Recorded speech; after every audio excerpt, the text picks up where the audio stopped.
Good evening, everyone, and welcome to ACP Live Monday. I hope you can hear me. I hope you can see me.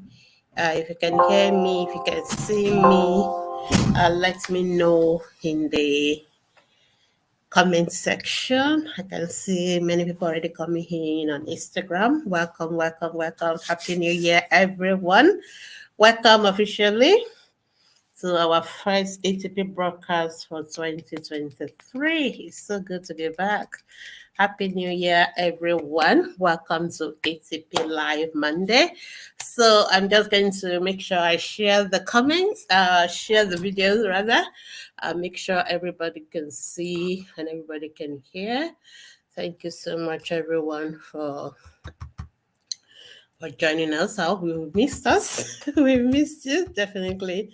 But it's good to have had a wonderful holiday, and I hope you all had a wonderful break season, and I hope you had a wonderful time. I did with my family, and so it's good to be back on ATP Life. And let me formally wish everyone a happy, prosperous 2023. Thank God we are here today.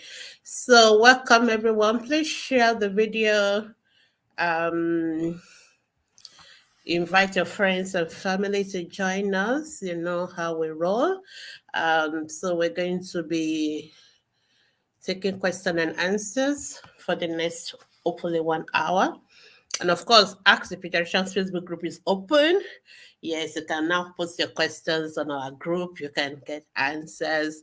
I know many people were sending me messages during the holidays, which I'm sorry I was not able to take them because I just have to be on break. So, but luckily we're back now. So I know you're all excited. We're back. So we're back, fully back.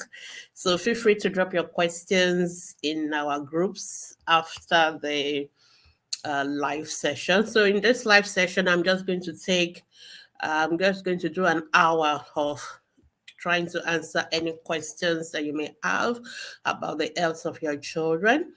And then, but after the live session, if you still have any questions, you can always go to our Facebook groups and ask your questions there. Our Facebook group is Ask the Pediatricians on Facebook. And for adults as well, we have the ATP family, where you can ask questions that are related to adults' questions, about your own. And then we also have the ATP Still a Mom group, where you can ask questions that have to do, for those who have been bereaved and, you need some support emotionally, psychologically. What we do on ATP is to prevent such from happening, but sometimes we know things still happen. So if you want some support, our ATP Still a Mom group is a group for you. And then for the first time mom, I actually have a group for you, FTM Baby Ready group. I hope this year I will have more time to really work with first-time mom in the group. So it's the best group for first-time mothers. We have lots and loads of resources to help you navigate motherhood safely. So that is what we do. So welcome everyone. And I think I've shared the videos now, and I just want to make sure they are pinned so you can start dropping your questions. Let's start dropping our questions to the so whichever platform you're watching me from.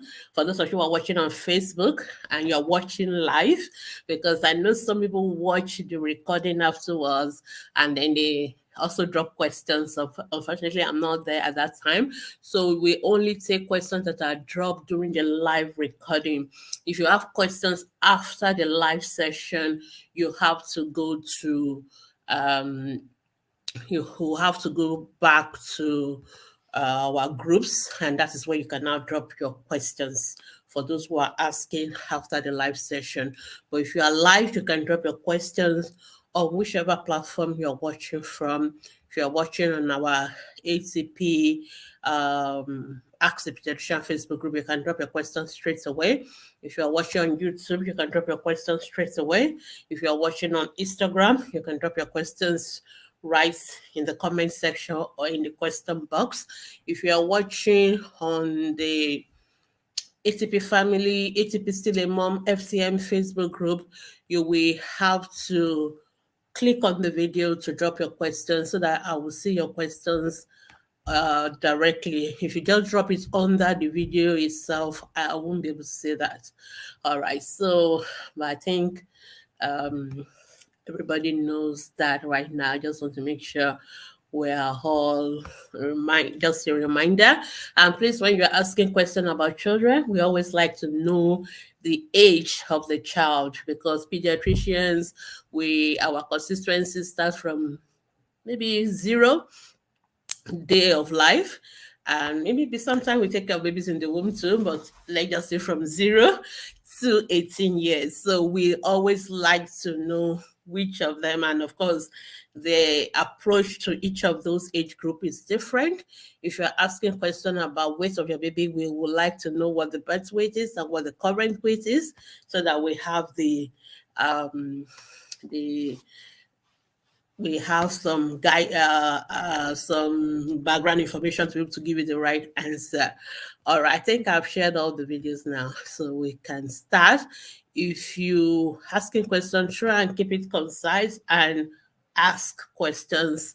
Lots of people sometimes come to the group or to the platform, and then you just tell us stories about your child and their health, but you don't ask any questions. As much as possible, we don't want to make assumptions on what exactly is your concern, because I used to do that before, and sometimes I'm actually wrong.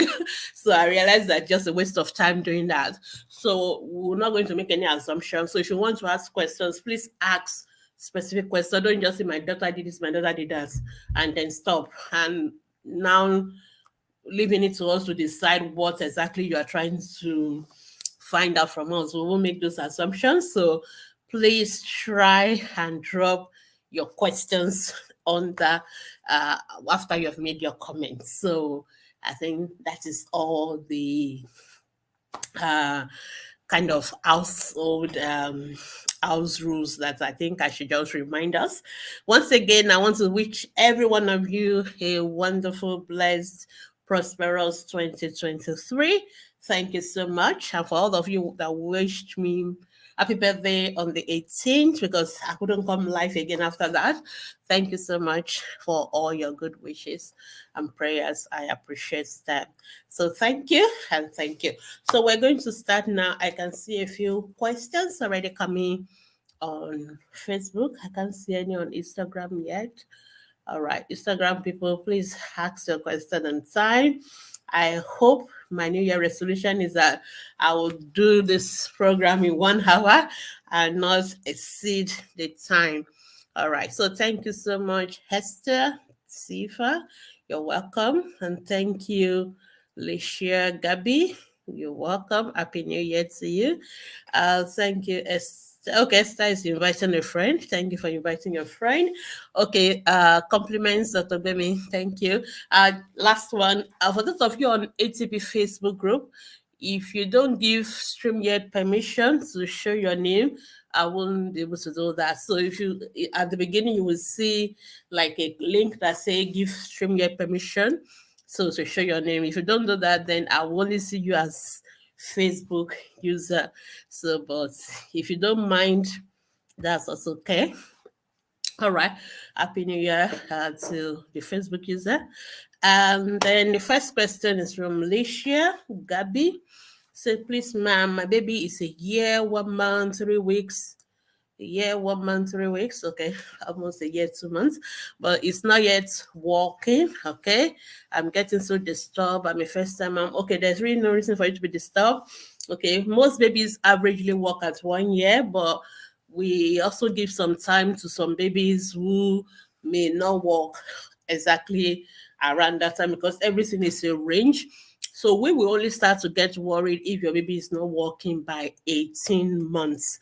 So there's no need to worry. Some babies just a little bit slower, and it doesn't mean there's anything wrong with them. It's just like any other thing in life. Some people do it a little bit faster, and everything is still within normal range. So the fact that you're 14 months old is not yet walking is not anything to worry about.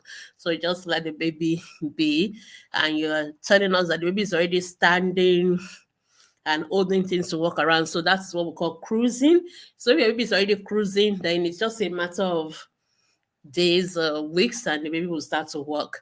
So there's really no reason for you to worry at all. So as a first time mom, remember we have lots of resources for you. It's always good to know what is normal. So there are many places where you can get information. If you go to our Facebook group, all this information are there. If you go to our website at www.askthepediatrician.com, all this information are also there. You can read about your child developmental milestones, so that will help you to know what is normal milestones, at what time should you worry, at what time should you not worry. So all those information, they are there on our website. And of course, I have the FTM Companion book and video resources. They are lovely for you because it just kind of help you to know what to expect, and so you don't even have to worry at all. It is to help you become a first-time mom that is calm and confident. So if you want information or you need more of those resources, you can reach out to our house. All our information behind me, and it's also streaming on the video, so you can contact us. And for those on Instagram, I've also put it somewhere there for you as well. So I hope that's helpful. Welcome. All right. So I think Instagram people are ready now. Let's go on. Adura Fumi say hello, good evening, ma. My 14-month-old has thrush. Okay, I hope it's oral thrush, because thrush is not limited to the mouth. We have what we call oral thrush, you can have vaginal thrush, so there are many areas. So we always like to be very careful, but I assume you meant oral thrush. The baby is throwing up food and it's fussy. Want to know what OTC drugs? There's no OTC drugs for oral thrush. So oral thrush is a fungal infection, and that is even assuming you are correct. But I want to assume I want to assume you are correct. So if you are really right and it is oral thrush, or what we also refer to as oral candidiasis, it's a fungal infection, and it has to be treated with antifungal drugs. Antifungal drugs are all prescription only drugs. So they are medications that a doctor has to prescribe for your child. So I would recommend that you find your way to the hospital and see a doctor.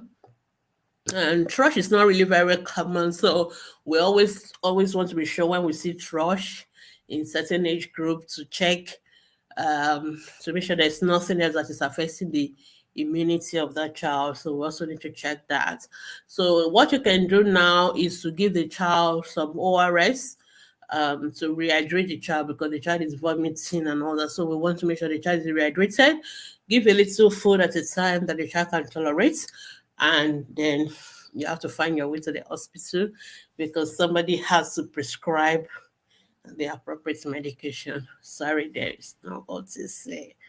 All right. Dora, for me, I hope that's helpful. All right. The next question is by the physio doc. Okay, I guess this person must be a doctor or a physiotherapist. Say, doctor, my preterm baby born at 35 weeks is currently 6 months, 3 weeks, but cannot sit without support yet. Should I be worried? So your baby born preterm. For preterm babies, we usually correct the age before we talk about the growth and development. So for a 35-weeker, the baby was born about 5 weeks early. Let's just forget the day so that we can, for ease of calculation. So, or let's just say the child was born 1 month, 1 week earlier. So if your baby is 6 months old, then your baby should more or less about 5 months old, or let's even say 4 months old, 3 weeks, something around that range. Let's just even say 5 months. So we're not going to worry if a 5 month old is not yet sitting without support. Actually, that is when they begin to sit with support. So from 5 months old, they begin to sit with support 5 to 6 months, and then they begin to sit without support from 7 to 8 months old. So there's nothing to worry about if your 6 months old can sit, not necessarily sit without. If your baby can sit with support, that is fine. Sitting without support, even for term babies, is between 7 to 8 months old, not 6 months. And remember that your baby is actually not technically not 6 months old yet. The corrected age of your baby is actually 5 to 6 months old. So that means your baby is still within normal time. So we're not going to worry about that.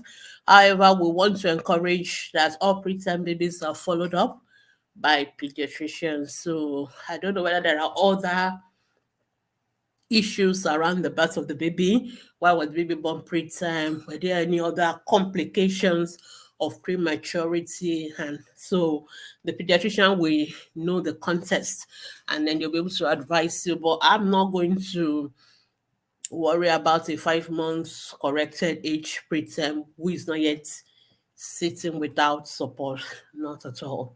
So I can just say just rest and be reassured. There's nothing to worry about. No need to worry. Okay, Adora for me is confirming to me that it's oral trash. Okay, I assume so as well. All right, I cannot seem to see Facebook people though. I hope they can see. Oh, they are still on holiday. All right, okay, but Instagram people definitely are back. Okay, so the next question I also see from Instagram is Royally Cute. That's a lovely one. Good evening, Doc. My 3 months old has a little parts on the front side of her tongue. Okay, that looks dark. Okay, is this a cause for concern? That's a little bit difficult for me to say because I'm still trying to imagine what you're describing. When you say looks dark, like black, dark and black, we have to be very sure. So if your 3 month old has something black or dark on the tongue, I definitely want to know what it is because it's not normal for them to have that. Yeah, 3 months old can have whitish coating, mixed stains, horror trash even, but dark, I would definitely want to know what it is. So, and those kind of things is better we see. It's better we see rather than imagine it. So, what I would recommend is that if you can take a picture of the tongue, if it is clear enough, you can put it on our Facebook group, and then we can have a look at it and decide. If it is not, then you will have to see one of my colleagues in the hospital so that they can examine the baby properly and look and see whether the what you're describing is something to worry about or not. In the meantime, you can just use like normal face towel and water to clean the tongue and see whether it's something that comes off. So for a baby on exclusive breastfeeding, I'm not expecting anything black on the tongue unless you are giving a drug or something that can, stain the tongue. I don't know, but otherwise, I'm not expecting anything to make the tongue looks black or dark or anything. So, but if you can see it, send us a picture. That will make life easier for all of us. All right. Thank you very much. Yeah, thank you. Okay. So I think that's all we have on Instagram for now. I'll go back to Facebook. The questions are just slowly trickling in. Good evening. I think everybody is just still coming back. Good evening and Happy New Year. Good evening. Happy New Year. Please ask your questions. ATP, welcome back to 2023. Working fervently for the health of our children. Thank you. Thank you. We are very, very excited to be back. So welcome. And actually at the beginning of each year, I always like to talk about child support strategies as we begin to going into the year. It's always a good time to remind us of things that we can do to keep our children healthy throughout 2023.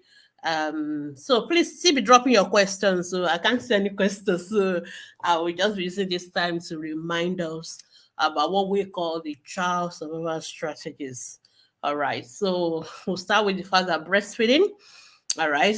I know you'll be tired of me saying that, but it's very important because it's one of the child survival strategies.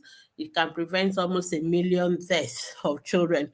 So anything that can keep 1 million children from dying, we definitely we're going to talk and scream and talk about this until we're blue in the face. All right. So we recommend if your baby is 0 to 6 months, we recommend exclusive breastfeeding. Trust me, there's no extra advantage in formula feeding your babies. You gain more benefits for your baby, benefits for the mother, benefit for the country if we all breastfeed our babies exclusively. So for those of you who are having babies, somebody was telling us they had a baby on the 1st of January. So I just want to remind you, for those of you that have missed it, to please exclusively breastfeed your babies 0 to 6 months.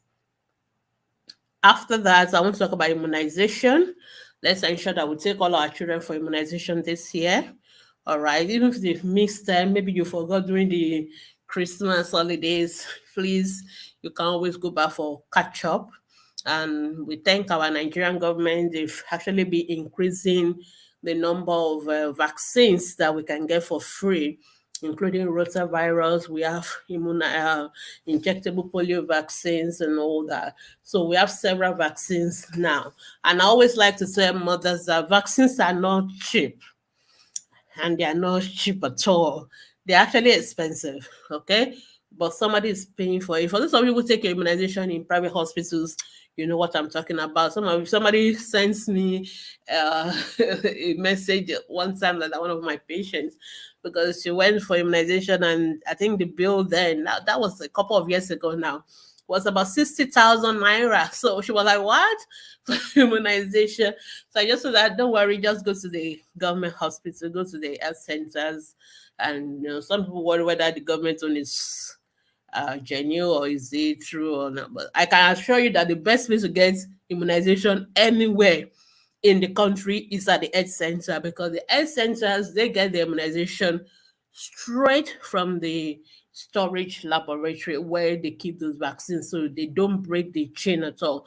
Some of our private hospitals try as well, but some of them actually store their vaccines in the fridge. And in Nigeria, with all these electricity, lights on, lights off, you're never sure of at what point the cold chain is being broken. So I always even prefer you go to the health centers for your immunization, because you can be sure the cold chain is not broken there. So please ensure that so even though the vaccines are coming to you for free, they are very expensive. The Nigerian government has paid so much to get those vaccines to us for free.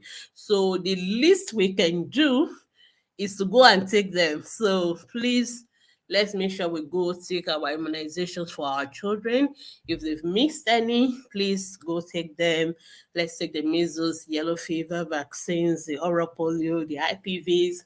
And I know some places we do what we call supplementary vaccination. So we have immunization days. For example, if we think there's going to be a measles outbreak, we may decide to give all the children less than 5 measles vaccines again. Don't reject those vaccines, okay? Please make sure that you still take them, because your children need the vaccines. I mean, it's a way of keeping the children away from these deadly diseases that we call vaccine preventable diseases. So please go for your immunization. All right. Again, when it comes to survival strategies, family planning. All right. So please, let's space our children. The mothers are listening to me. If you don't want to get pregnant in 2023, please go for family planning. Don't just hope you won't. You can be sure you won't get pregnant if you don't want to. All you need to do is to go for family planning. Family planning allows you to recover fully before embarking on another pregnancy. And you wonder what concerns pediatrician with family planning. Yes, it's part of its concerns also, okay? Because if you are not fully recovered and you go for pregnancy, and you are putting that baby at risk, okay? Those are the babies that are likely going to be born preterm. Those are babies that are likely going to have shortage of blood. You will also have shortage of blood. Those are babies that have so many complications. So we're already struggling with that baby from the beginning, and we don't want to struggle with any baby, okay? So we have enough work as pediatricians taking care of our elderly babies than to start struggling with preterm babies and all that. So if we can avoid it, we want to avoid them. So things are so expensive, incubator, so these are things we can avoid. So if you already have enough children, please go for more long-term family planning. If you are still going to have more babies, you can go for something short-term in between. But please, let's space our children by at least 2 years. Okay, let's try and do that. And there are many family planning options. And please don't listen to all the old wives' fables that maybe I see a lot of women are so scared of family planning, or people are scared of gaining weight. People are scared of high blood pressure. They are scared of so many things. People are scared of infertility. I've seen people told me that if they do family planning, then maybe when it is actually time when they want to have babies, then they're not going to get pregnant. All those are old wife fables, okay? There are several options when it comes to family planning, and we choose family planning option depending on your own health issues. For example, some of us that are very fat, we will avoid hormonal family planning, okay? But some people, they are not even fat anyway, so it's not a big deal for them. All right, there are other options that don't involve hormones. There are what we call barrier, even your condoms. There are female condoms, there are uh, male condoms, there are what we call diaphragm and things like that you can use, that you don't need to take any drugs. These are just barrier methods. And we also have implants. We have the IUCD, we have different methods. So the family planning providers, please don't just go and, because your friend is using one family planning, you just go and say, I want this one. No, you must go to family planning clinic. You must see a family planning provider. They must ask you questions, and then they will be able to tell you the benefits, the side effects of each of them. And then they will ask you questions about your own health, and then they can narrow down maybe 2, 3 options that are maybe more suitable for you based on your own health history. And then you can pick one of them, and you can try. If you think it's not working well for you, or you don't like the side effect, you can change. But don't just say, I won't do any at all. And if you're already done, those of us who are already above 40, 45, you already have 3, 4 children, you can go for permanent family planning. They just tie your tubes, and that's it. I know most Nigerian mothers are so scared of the fact that they can't have babies again. What if something happen in future? We are not also very reckless as professionals. We will make sure that we are really, really sure that you are really, really done before they will tie your tubes. So, and our men, you can also go for vasectomy. It doesn't disturb your virility. It doesn't make you it doesn't make you lose your sex drive or anything. It just means that you'll be able to impregnate um again, and which is fine if you're already done having enough children. All right, so those are some of our child support strategies. I will pause and I will continue because I can see that many questions are coming down on the platform, but I will continue with the remaining choice of our strategies afterwards. All right, Blessing is asking, good evening, Doc. My son of 2 months, the belly button didn't go inside, okay? She's puffed out, looks bigger, blah, blah. Okay, that sounds like what we call umbilical hernia, and there's nothing you need to do about it. Depends on how big it is. Most of the time, we leave it alone. It will eventually go down by itself. If it is very, very big, or it's usually like we'll say like 5 cm. It's really, really big. Like you yourself, you can see it, and it is causing some other problem, like it's becoming it is causing obstruction. Because what normally happens is that the hernia is just a space, and the intestine or some of the organs inside the abdomen, they can go into that space, and then you can press it and they will go back. But sometimes you get to a point, maybe some things will go out and they can't return again. So that is called obstruction, or sometimes it's even like there's some twisting and all that complications of it, then that is when the surgeons will operate it. But most children have umbilical hernia. It's a very tiny thing. It's not disturbing the baby. We usually will not do anything about it. Usually we'll wait until like 5 years and see, because most of them would have resolved by then. But if it has not yet resolved, and maybe for cosmetic reasons you don't like it, then the pediatric surgeons can operate it and reduce the repair, what we call the hernia. But for a 2 months old, if it's not disturbing the baby, I would say just leave it alone and don't worry about it. If you want to read more about umbilical hernia, I think it's available on our website, and it's also available on our Facebook groups. The next question, Adelayo Kende say, my boy of 2 months has flakes like dandruff on his head. What can we use now? So what you described sounds to me like what we call cradle cap. Cradle cap, it's very common in relatively newborn babies. So what we normally do is to you can apply like olive oil like overnight, and then you wash the hair. When you're washing it, you comb out the flakes. You kind of comb it out gently to come out by itself. So that's all you need to do. Most of them will respond to that, but some are very serious, and they're not responding. You've been combing it, you apply the oil and combing it out, and it's still not coming out. Then you may want to see your pediatrician. There are some specialist shampoo that we can prescribe that you can use, like antifungal hair shampoo, and that can also help take it out.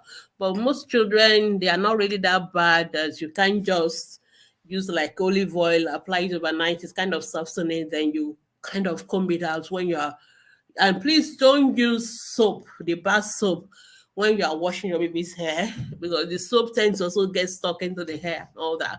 It's better to use the liquid, the hair shampoo, to wash your baby's hair. So just use the shampoo and wash baby's hair, and then you comb out all the flakes, and do it once a day in the morning when you're having the bath, and most of the time it will all go out. Adela Kende, I hope that's helpful. If you're a first time mom, all these issues have been we've been taken care of in the FTM companion, and the FTM frequently has questions, and you may want to get yourself a copy of that. All right. Okay, blessings. Say thank you. The next question is from Glory. Good evening, great doctors. My 29-week preterm baby of 14 weeks, okay? Birth rate is 1.12, current weight is 2.5, has been having nasal congestion for over 3 weeks, and it really disturbs her whenever she's sleeping. I heard it sound so loud when she's breathing, like a water-like sound. Water-like sound. I'm trying to imagine what's the water-like sound. All right. So if your baby is having nasal congestion,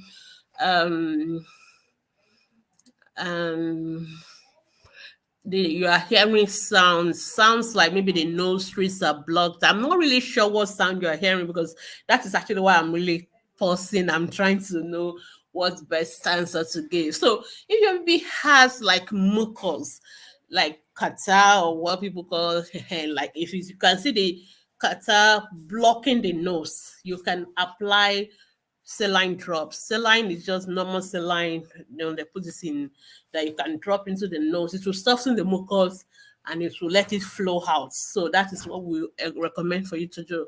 But if you cannot see any mucus blocking the nostrils, then we need to know what is causing this noisy breathing, which is what I will call it. And so that is, at that point, I think it's best you see your pediatrician. For your 29 weeks old, you should be seeing a pediatrician anyway. because for preterm babies, especially if babies that are extremely preterm, like your baby 1 kilo, you must be seeing a pediatrician for regular checks. So I think this is what you want to do right now. We need to know what is causing the noisy breathing. We need to know whether the child is having like an acute respiratory infections, which is causing catarrh, and then noses are blocked. Then that is the easier thing to deal with. But if there's something else going on, we really need to know what it is, because there are many other things that could make the child to have noisy breathing. There are other issues, so we need to be sure which one she's having, so that we can now uh, know what to do. Especially because you are talking about breathing. So if a child is having respiratory infection, we usually don't like it affecting their breathing. Once it's affecting their breathing, we want to see them. We want to examine them. We want to be sure it's not something more. So, Gloria, I recommend that you see the pediatrician following up your baby, just to be sure what exactly is going on. The saline drop is just if there's mucus, and it can help soften the mucus and the mucus will flow out. But if there's small, then I would recommend that you see the pediatrician. All right. Okay. I think I'll come back to Instagram. Why did I stop on Instagram? I just want to scroll up. Yeah, okay, I've answered that one. Okay, I've answered that one. Okay. Somebody is asking, what can I use to cure my 3 months baby color pigmentation? That is added to she chunk, something like that. So what can I use to cure my 3 months baby color pigmentation? I'm not sure I get the question. What is your concern with the baby pigmentation? Why does it need to be cured? What is the issue? So you really need to be more specific with that question. I want to know what is your problem with the pigmentation of the baby, and why do you want it to be cured, so that we can give you the right answer. Kenny Root 15, good evening, Mama. Baby of 9 weeks kicks his hand and legs a lot. Okay. Kicks his hand. I'm trying to imagine how you kick your hands, but there's nothing wrong with baby moving their legs and their hands. I'm not really sure that I'm worried about that. So unless you're not using the right terminology, because I'm thinking of it and I'm imagining what is kicking the hands and legs. So kicking means you're using your legs to touch something. So I guess that's what you meant. Or are you just saying that Jad is moving their hands and legs a lot? He's taking formula and breast milk. Is there a problem with him? I'm not really sure. I'm not sure there's a problem. You're the one that will be able to tell us why you think that is bothering. Do you think the movements are a little bit more than what you expect? Are you a first-time mom? Because sometimes first-time mom may not be sure whether something is normal or abnormal. But if you are not sure, what you can do, you can do a video recording of these kicking hands and legs, and just give us a small clip of it, and we can look at it and tell you, oh, this is normal, or no, this is not normal. I just want to be sure we are not missing out anything, because remember that I'm not seeing your baby right now. So my response is always based on what you tell me. So it's garbage in, garbage out. So if you're giving me information that is not the appropriate information, I won't be able to know unless I see the child myself. So my whole understanding of your question is a child who is moving the hands and legs, which I don't really see anything wrong with babies moving their hands and legs. But I just want to be sure you are not talking about a baby who is having abnormal movements. Okay. So abnormal movement could be like convulsions and all that. So we really need to see these movements before we can say whether there's something wrong or not. Okay.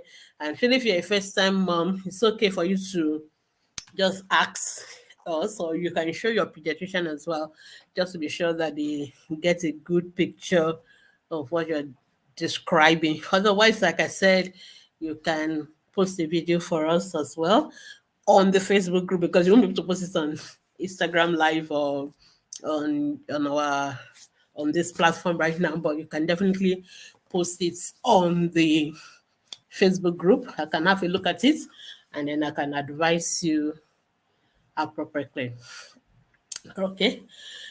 Good evening, favorites, Peter. Okay, I think that's all the questions I have on Instagram and on Facebook for now. So I will continue with my introduction about child support strategies. Child support strategies are simple things that we can do, and they can make a huge difference. They can ensure that our children live and not die. And I've talked about breastfeeding, I've talked about immunization, I've talked about family planning. All right.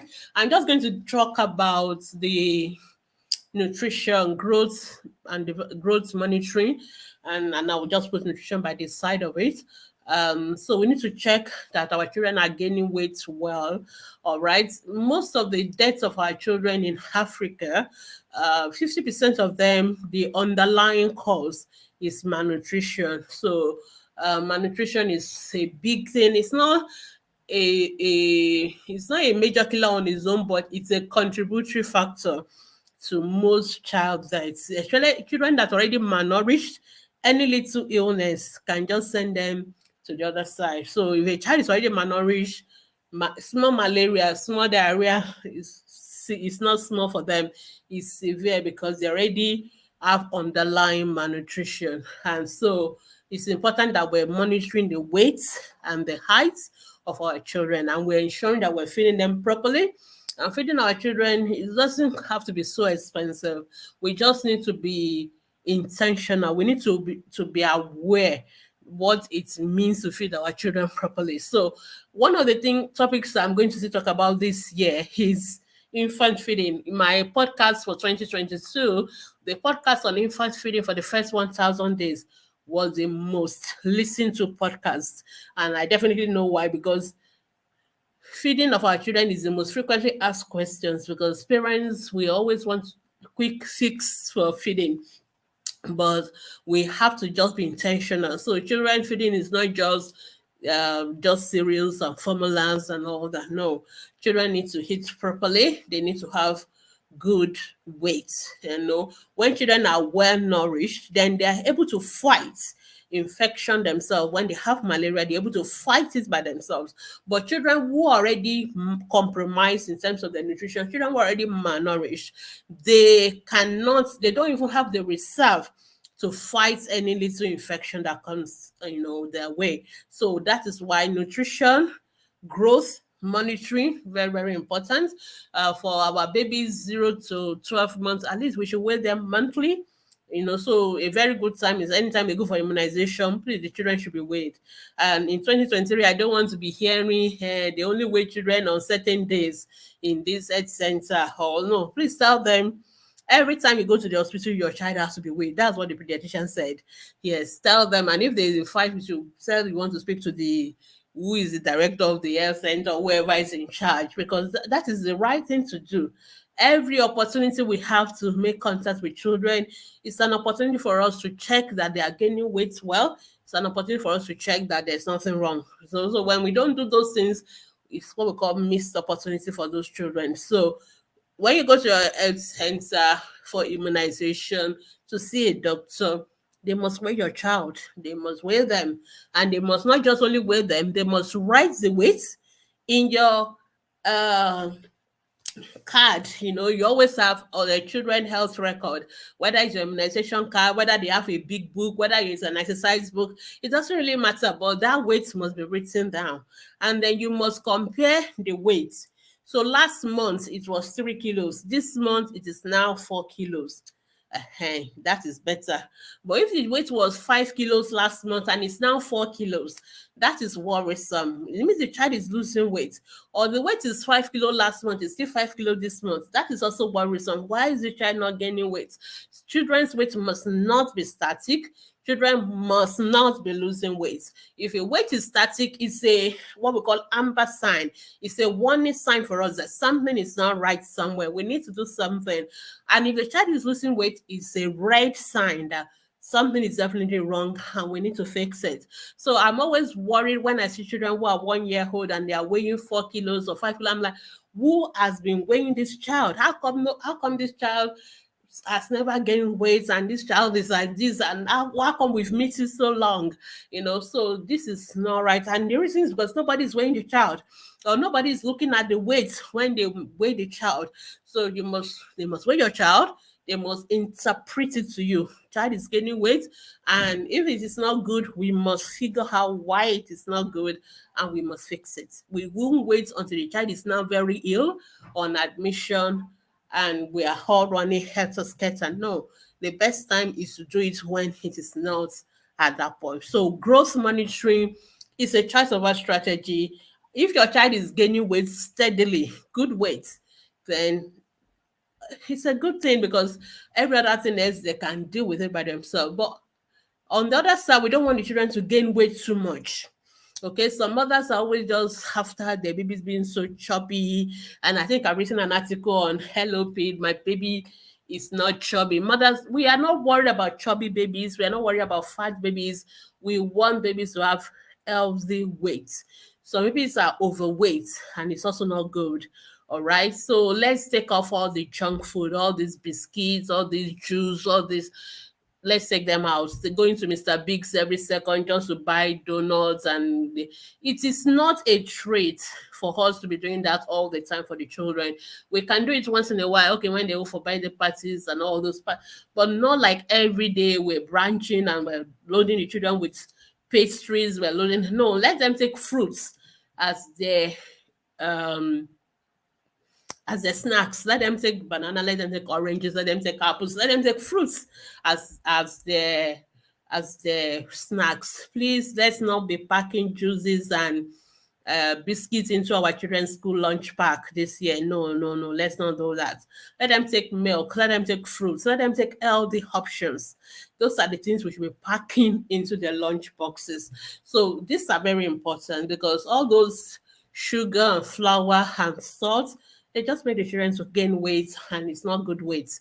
It's make them obese, and then they are prone to other issues, which we will talk about down in the year. So good nutrition, good weight gain, very important, but not overnutrition is also malnutrition, okay, when it's also excessive.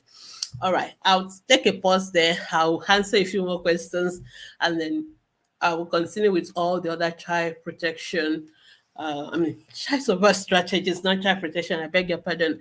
Okay, I did to say some part of baby skins are very fair, from the neck down is dark. Okay, so your baby has different color of the skin. We need to see the child, because some parts that you declare are very fair, it may actually be a rash. So skin rashes could be, it's found that it is what we call hyperpigmented or hypopigmented. In other words, it is too dark or it's too light. So we need to see it, and we need to know what is causing that. And we now need to treat what is causing that. So it is not something anybody can tell you what to do without seeing. So when it comes to skin rashes, we have to say it. We have to say it, and we can now advise you. The only thing I can just give is just generic advice. Generic advice means avoid any products that are full of chemicals, so we avoid those kind of products. Let's use what we call natural, something preferably natural or without as much chemicals, what we will call in medical jargons hypoallergenic. So you can use something like your Vaseline, your olive oil, your coconut oil, things that don't have shea butter. Those ones are good. Avoid all these, some of these baby products that look nice, smell nice, they are just loaded with chemicals, and mothers even have taken it to the extreme. And now mothers are asking about using cologne, baby perfume. I'm like, seriously? Babies don't need no perfume.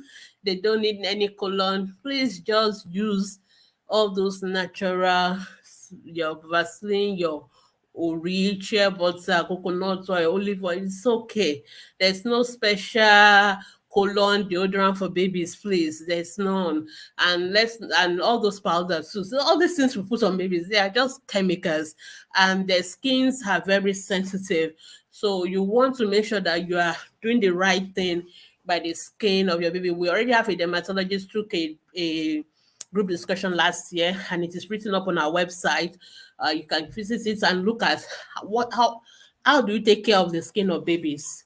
If you just go through it and follow those instructions, sometimes it will just kill all those rashes away, because when we do stop doing the wrong thing and do the right thing, that may be all the skin need, because the skin is always regenerating. So the skin is always, new ones are always being formed. So once you start doing the wrong thing, it may just be that's it. But sometimes it may be the child already has like an infection that we need to treat properly with appropriate medication, cream, and all that. So don't just use cream, anyhow cream on your babies.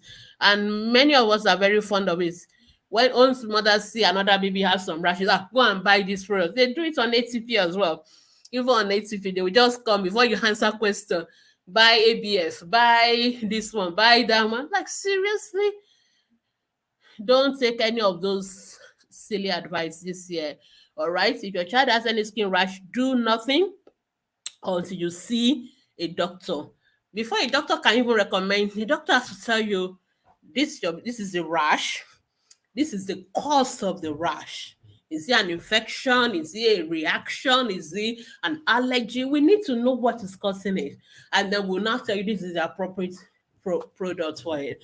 Some of the products that most people recommend, they are products that are used by people who don't know what they're doing. So it's a product that's a mix. They call them triple action. There's antifungal, there's antibacterial, there's steroid. Most skin rashes are not due to three things. They are due to only one thing. So when you use unnecessary products, you cause another problem. So that is why it's better to see the doctors or the dermatologists, and then they can recommend appropriate product for you. And please, those of us that are still mixing drugs into our baby's cream, please repent in 2023. Just stop it. Don't bleach baby skin. Please, let our children be children, all right? Don't mix anything into those products. Don't apply what are the Format A, Skin Nail, ABF. Don't put it in your children's cream at all. Don't put any medication in your baby's cream. Use the natural cream. If your baby is going to be black, your baby will be black. Black is beautiful. There's nothing wrong with having black skin. Black skin is actually more protective. Okay, you have a lot of melanin, keeps you protected from cancer. All right, so your baby's skin is genetic, and I don't know what the false about everybody want the baby to be fair. Babies are born fair because they've not been exposed to the sun, so they don't need a lot. They don't have a lot of melanin. So when they come out of the mother's womb, everybody is looking fair. But once they start going out, then they're going to bring out all their natural, their genetic skin color. If you are black, your husband is black, your babies will be black. There's no need for you to be hoping for a fair baby or using medication to maintain the baby skin to be fair. You're just causing harm to that baby's skin, and it's not good for the baby. So please, let's just let the baby be. If your baby is black, that's fine.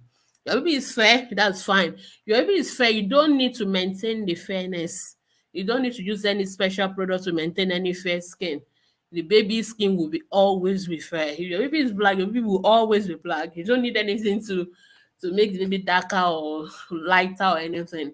So let's stay away from all these dangerous chemicals that can damage our children's skin in 2023. That one is a pet peeve. I just went off on that. So I hope that information is well taken. Apologies if I went overboard on that, but it's something, that is close to my heart. All right, let's go back to Facebook.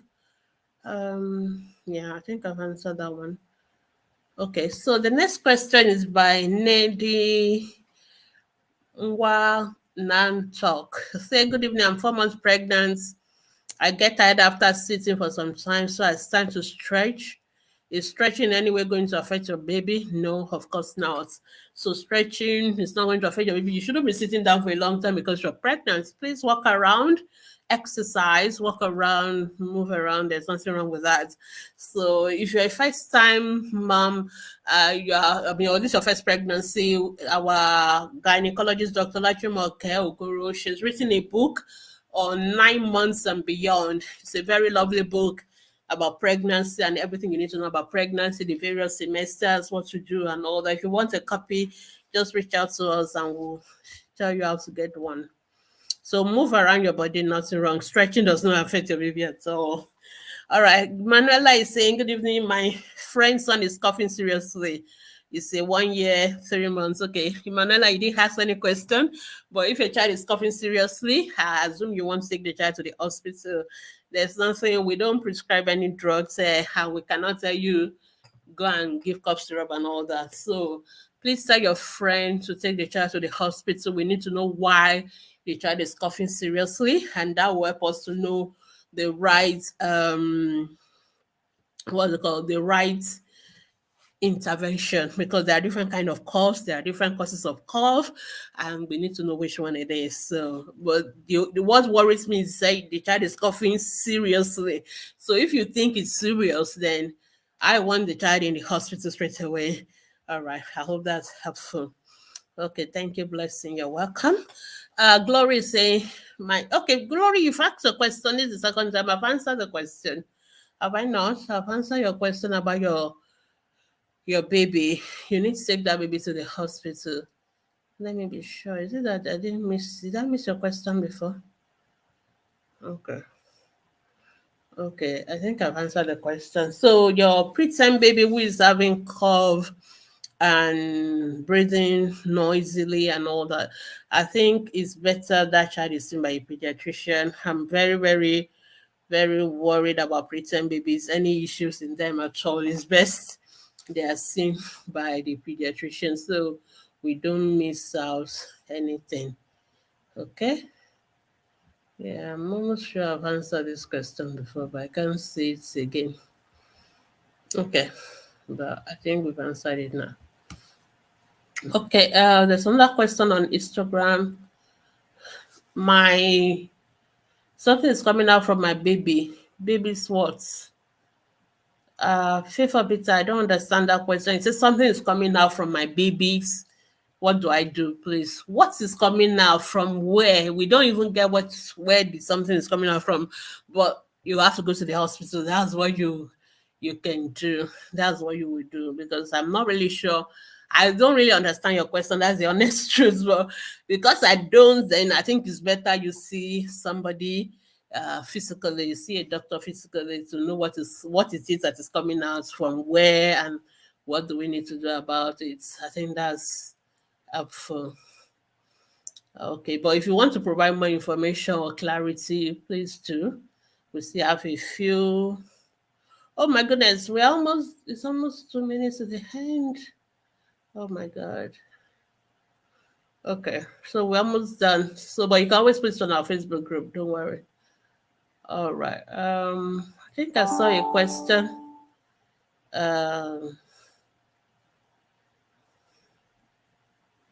Okay, yeah, I've answered that one. I guess the last question for today. He said, someone said, can I use 2 different contraception? No, you can't. No, you can't. You can't. At the same time, I guess that's what you meant. You can't use at the same time. Okay. See, so this is what I was trying to say, that you need to see a family planning provider. You are saying now that you use the everyday pills, but sometimes I forget to use it. If you are the type of person that will forget to use pills, you should not be using pills. You should not be using pills. If you are the kind of person that will forget your pills, you shouldn't use pills. See, that is what the family planning provider will ask. Okay, so when we're doing family planning, counseling, and all that, we ask you, because pills, if you are using pills, you have to use them the same time every day. It is a routine. You must not miss them at all. So if you are the kind of person like me, we would never remember. Maybe I've taken one in the morning, I will not remember again. Pills is not for you. So you are already not a candidate for pills. So somebody like you can go for injections. So you can go for injection because you go for injection 2 months or 3 months is a good one. If you are also someone like me that don't like injections, then you can go for implants. So they put the implants there 3 years. You can always take it off whenever you're ready. You doesn't have to wait for 3 years. You can go for implant on and all those ones. Or you can go for IUCD. They just put it there and you forget about it. So those are the kind of things I like. Something they put in and I forget about it and I don't even have to remember there's something there. So, but there are people that are very, very careful. They can take their pills 8 a.m. every day. They can't miss it. Those are the people that should be taking pills. And there are people that they don't mind taking injection 4 times in a year. Those are the people that should take injections. So that is why I said there's no option. That is why when people tell me which family planning is best for me, I can't tell which one is best for you because we need to know everything about you, including your health. So somebody already have high blood pressure and all that, we will not recommend hormonal family planning method for them. Okay, so it's not just even about your health issue, it's also about your personal preference. So if you are forgetting your pills, go off pills. It is not for you because once you miss it, you can still get pregnant, so it's not going to work. Though there are some these days they are now making pills that as long as you don't, even if you don't take it exactly the same time, but at least you still take it every day, it's fine. But it's not the best option for somebody like you. So it's better you just go for something. Don't be using Postinol. Postinol is an emergency contraception. So don't use it. When you're using Postinol, you cannot breastfeed. You have a baby. You cannot breastfeed for maybe another 72 hours or so. So that is why you should not use it. So we should not be using things that are meant for emergencies. So somebody was raped, something happened, maybe the other one failed or something happened, just like the way we should be using Postinol is an emergency. So, but if you're already a married woman, you already have a baby, you don't want to get pregnant, you should not be using emergency contraception. You should be using a definitive contraceptive. So you can go for one. I would recommend for you that you don't use pills. It's not best for you. You can go for injections. You can go for implant because pills, injection, implant, they are all hormonal form of contraceptive. So if you can use the pills, which is hormonal, then you can also use the injection of it, or you can use the implants, or you can go for IUCD. So depending on what you like, really, depending on your preference. But the fact that you are forgetting your pills is already a no, no, no. You shouldn't be on pills. You should be on something different. All right. Okay, I think our time is up. And my New Year resolution, I'm going to always stick to 1 hour this year. All right. So thank you so much, everyone, for listening to me. I've talked about our tribe survival strategy. I didn't finish them, but I think I will leave it there. Maybe next week I will complete them. So welcome to 2023, and I wish us a LG 2023. Thank you so much for those of you who have joined me live today and you've asked your questions. Please remember that if you still have any questions, you can always go to our Facebook group and post your questions there. We have lovely moderators, professionals, and they'll be able to provide answers.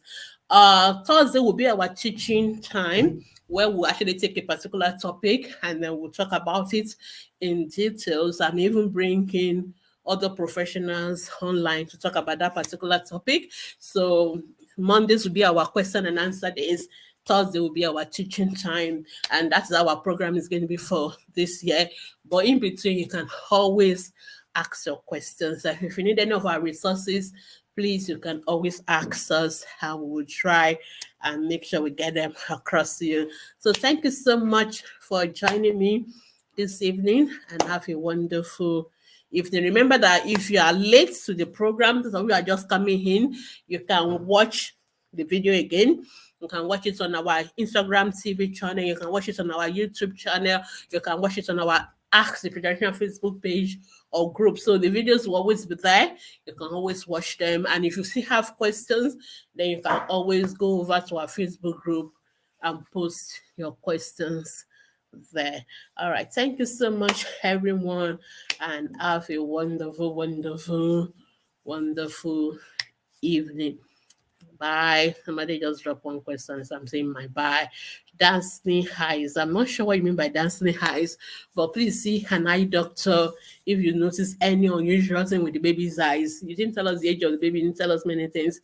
Gifted, you need to, but make sure you see a eye doctor, or you can provide more information on our Facebook group and we'll answer that.